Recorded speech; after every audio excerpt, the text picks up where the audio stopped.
Hi everyone, I'm Minjie, and for my presentation I chose the topic of food insecurity in adolescence. So first I'm going to start off with a quick video explaining that overviews food insecurity. 2 billion people in the world are food insecure.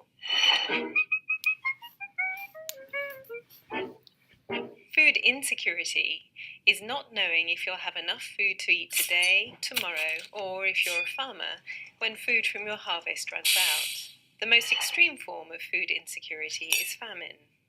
If I'm food secure, I always have enough calories and the right kinds of food to lead a healthy and active life. Floods and drought make farmers vulnerable to losing their source of food or income overnight. Conflict forces people to flee their homes and reduces the amount of food farmers can grow. International trade rules can hurt local farmers and entrepreneurs by putting them out of business and cutting jobs. Most poor farmers don't own the land they farm and risk losing it. When governments don't invest enough in local agriculture, countries produce less food and depend more on imported food. The poor spend up to 80% of their earnings on food, so any rise in food prices means they have to cut back on the number of meals they eat. If you grow up without enough food, your body is weaker and you'll find it harder to escape poverty. Your kids are likely to grow up hungry too. But the world produces more than enough food to feed everyone. The challenge is to make sure everyone can access it.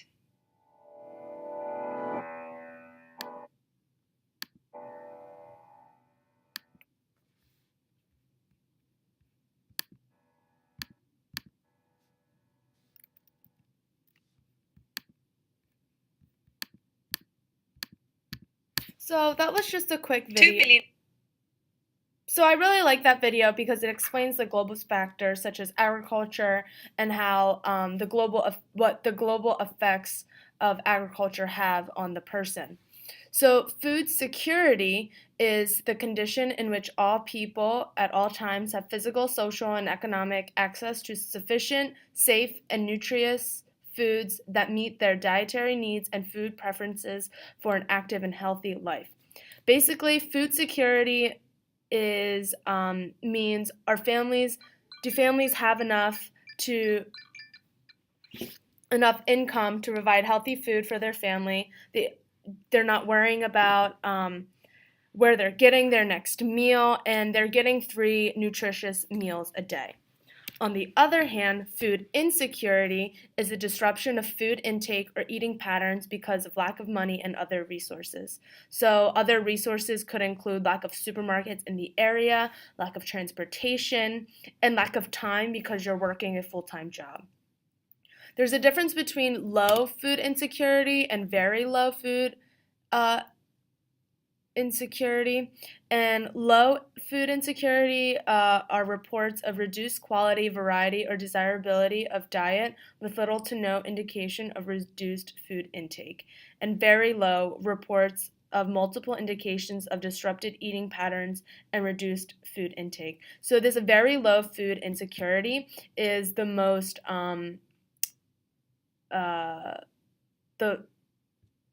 the most negative form of food insecurity.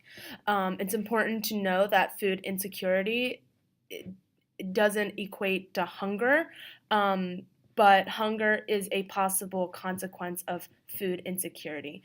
Food insecurity, they might have food, they just don't have enough food to satisfy their needs.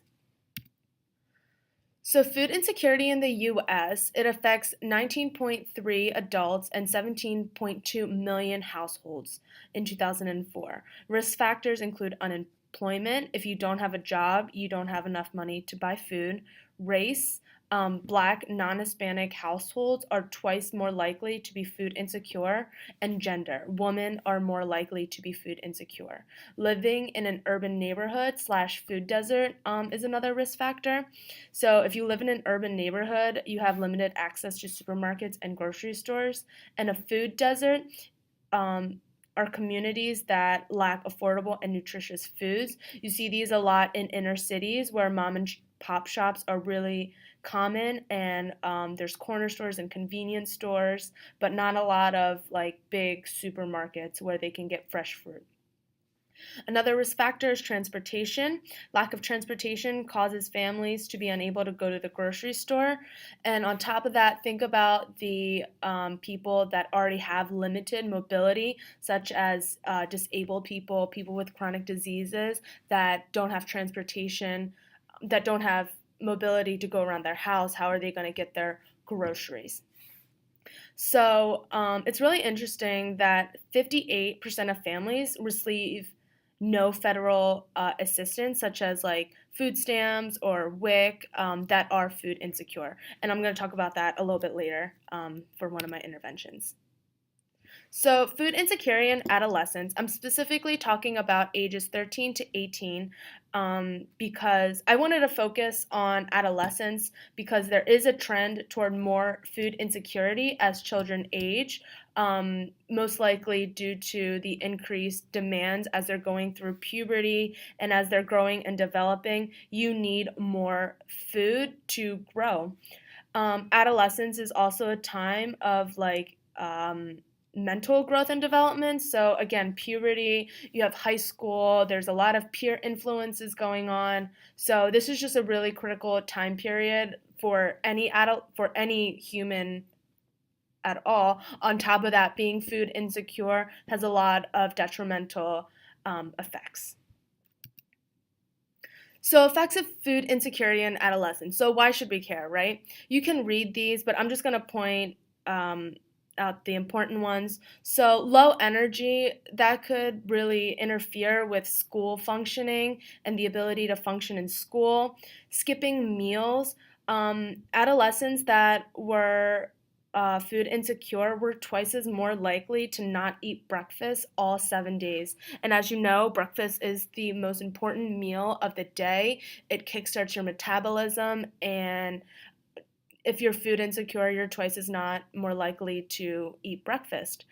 Um, Diabetes, you're more at risk for cardiometabolic diseases such as diabetes, heart disease, dyslipidemia.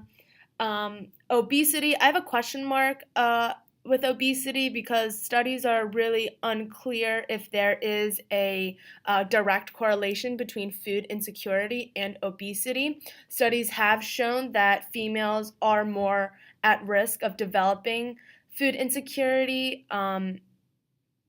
Females are more inclined to develop obesity if they are food insecure. Females are more at risk of developing obesity if they are food insecure. There we go. All right. So we have the next slide. They have decreased sleep. They sleep less than 8 hours a day because they're going to bed hungry. Disruptions in family functioning can cause more stress, additional unwanted stress on that family. They are also they also partake in more risky behaviors such as smoking and alcohol consumption. They have problems in school. They have lower cognitive function, lower test scores, lower attendance rates, and poor concentration. Psychosocial effects include more likely to experience mental health and not getting along with peers. So hunger makes you very irritable. We all know that the term hangry, like you're hunger angry, like being that in that state constantly, you are going to be irritable around your peers, which is why you're not making friends because you're hungry and you're so irritable all the time. This is, I, I think this is just really sad, and it really does affect every part of the body and reduces the quality of life significantly. So with that being said, I have a video about a family that is going through food insecurity.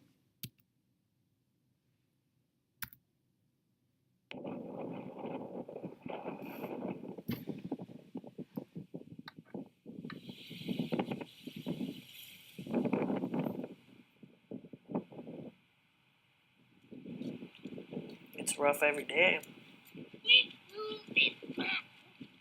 Where's my next meal gonna come from? What am I gonna do? What am I going to cook? It's awful.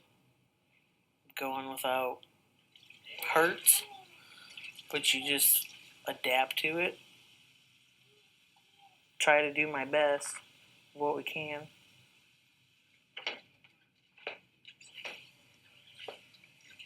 And it's me and my husband.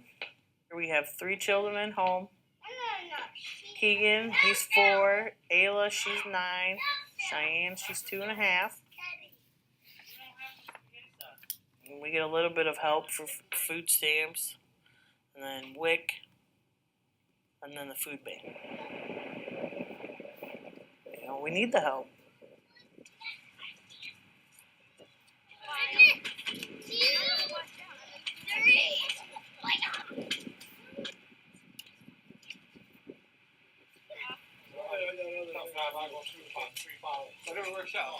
How do you know your neighbor isn't poor? How do you know your neighbor had a good breakfast this morning? You know that for sure. And is it your responsibility to take care of your neighbor? We started this year it'll be 29 years in March. The first year, we served about 250 people. Last year, we had 2,566 people get food from the food bank. If you drove into town, you probably wouldn't think anybody was hungry. But yet there's so many people in need.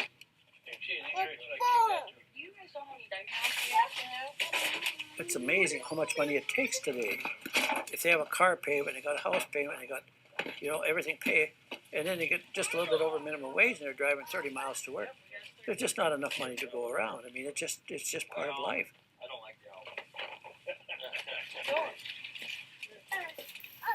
When you have people come in and they tell you their stories, you can't turn your back on them. No way could you.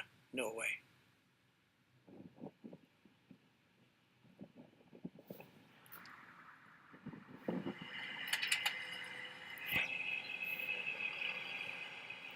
My husband works. He's a farmer, truck driver. He's stressed. He tries to do his best for his family, and he always feels like just giving up because he works, but yet money-wise coming in is a lot less than what has to go out every month. A lot less. It's never enough to buy groceries and pay for bills. So we always have to subsidize. Either we pay our bills or, if we pay our bills, we don't eat that good.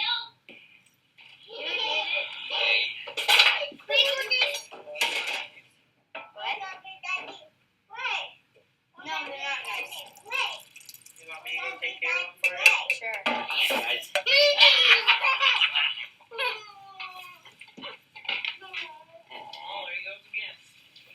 I always try to make sure that supper is our big thing before we go to bed.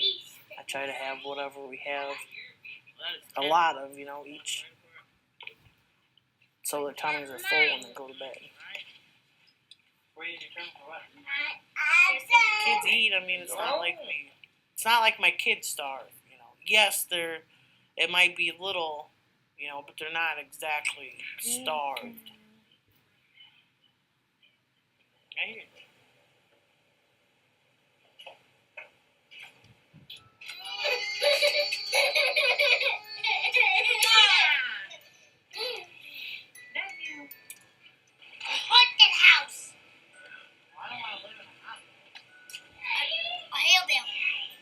I mean, we try to do our best for our children. It's not enough.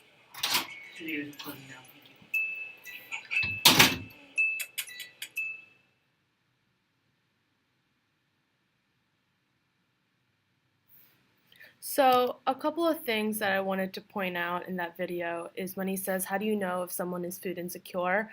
And you really don't, and that's the hardest part because they're not easily identifiable. Like, they have homes, they have jobs, they look normal. They walk around like we do, and that family had clothes on their back. They just didn't have enough food to put on the table. So, what can we do about that? I forgot to mention, the mom said, pay bills or eat. Like, you do one or the other. You can't do both. And that's, your hands are tied. Do you feed your family or do you pay your electrical bill? Like, that's a lot. That's a very loaded question, and that can cause a lot of stress and can cause a lot of disagreements in the family. It's just hard and ugh. All right, so what can we do? So I have 4, 5-ish interventions. Extreme couponing, coupons.com, Amazon Fresh, and the Food Bank of Delaware. So this is a video about extreme couponing. A mom goes into 3 different grocery stores and spends approximately $160 for all of her groceries. She starts at a discount store where they sell like damaged products, like broken boxes of cereal that are still good, but they're not pretty enough to sell at the grocery store.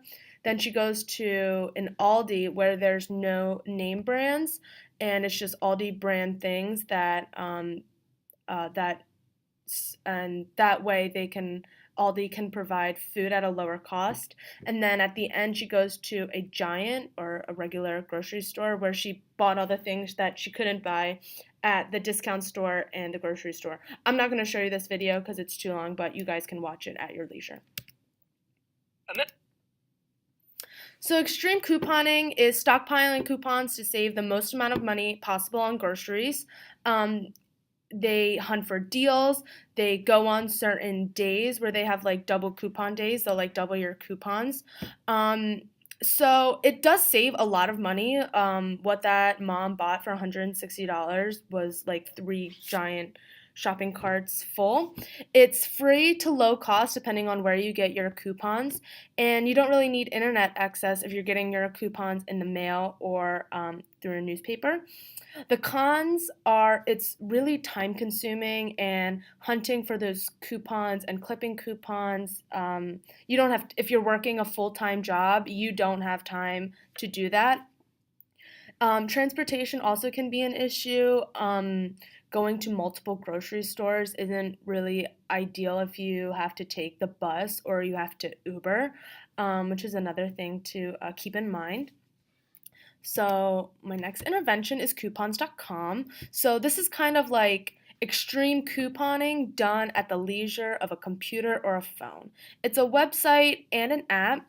It's less time consuming because you get to see all the coupons from every single grocery store on coupons.com. It's really easy to use, and if you can see the little plus buttons on the coupons, you can add them and link them to your loyalty card so you don't even have to print them out, and I thought that was pretty cool. So the con is that you do need internet access, but if there's a public library near you, or you can borrow like a friend's phone, that's not an issue. The app is free. I forgot to mention that. Also, transportation can be an issue. You can use public transportation, and now that you have this app/website that you can go to and look at the best coupons, it limits your you only have to go to 1 grocery store instead of 3, where you can do your hunting and finding online or on your phone than like flipping through pages and pages of a newspaper or a coupon booklet to find the best deal. So yes, transportation is an issue, but this really does narrow it down to 1 grocery store. My next intervention is Amazon Fresh. So Amazon Fresh delivers fresh groceries right to your door. And my friend in the city used this, and she said it was awesome. She lives on the 3rd floor of her apartment, so getting groceries from the bottom floor to the top floor is very hard. But Amazon delivered her fresh groceries like in front of her door, and she said it was like the best thing ever. So the pro is no transportation. Transportation is not an issue. They're coming to you, dropping off the groceries. It's less time consuming. Everything is just like a click of a button away. You don't need to go to the grocery store. And there's a variety of food available. There's organic food, there's vegetables, fruits, gluten-free options, healthy options. It was pretty amazing what they had. Con is the limited availability it has. It's only really available in bigger cities, but like I mentioned earlier, food insecurity, a lot of food insecurity happens in urban neighborhoods, so maybe this is a solution to um, that. Instead of going out to the supermarket, taking a bus there, Amazon Fresh can deliver the groceries to your store. You do need internet access to go on Amazon, or you need a phone. But like I said, you can go to the public library, borrow a friend's phone. Um, Price. So a large onion, as you can see, is 89 cents. That is one large yellow onion. It's not a terrible price for one onion, but it's not as cheap as the grocery store. But you are getting these groceries delivered right to your front door, so like outweigh the pro and con. So there's an issue about like the freshness of the product as well. I was looking at a couple of reviews, and a couple of people were getting like moldy food and rotten food. So maybe if you are going to order from Amazon Fresh, stick with like packaged food, or groceries that are like durable and won't go bad as quick, like potatoes, bananas, or even onions, just something that is less perishable. Another intervention is the backpack program. So the Food Bank of Delaware has this backpack program that provides foods to students for weekends and holidays when school isn't in session. The benefit to this is there's no transportation needed because the kids are going to school and back, and it's free. The one con that I could pick out is if other children see or ask about the food that they're taking home, like other students could be suspicious, and that child that's taking the food home could be self-conscious or even embarrassed that they don't have enough food at home, so they have to take food home from school. So my last intervention really targets the people that aren't getting benefits, that are food insecure. So SNAP, Supplemental Nutrition Assistance Program, also known as food stamps, is provided to those um, uh, provides money, provides benefits to those eligible, and for you to be eligible, you need to be below the poverty line.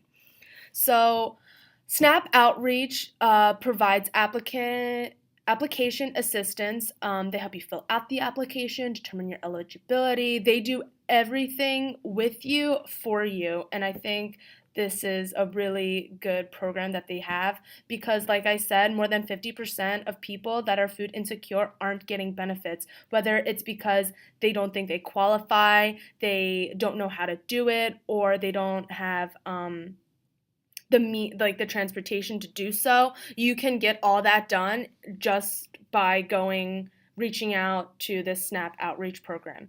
The benefits are it's no cost. You can email them or call them for assistance, and families that qualify for SNAP also qualify for the free and reduced lunch program at school. So knocking two birds out with one stone. So cons, internet and phone access, that's a con, but public libraries, go over to a friend's house, use a payphone to call them. Transportation to fill out an application, you could use public transportation, Uber, hitch a ride from a friend, but the good thing with SNAP Outreach is you only have to go there once to help fill out the application, and then they will contact you about your eligibility and everything else will be done in the mail. The other con is that you need to be eligible in order to get these benefits. You have to be below a certain threshold, and that differs from the number of people you have in your family. So that's all I have for you guys. I hope you enjoyed my presentation. If you have any questions or comments, I'm open to all of them. Thanks for listening. Bye.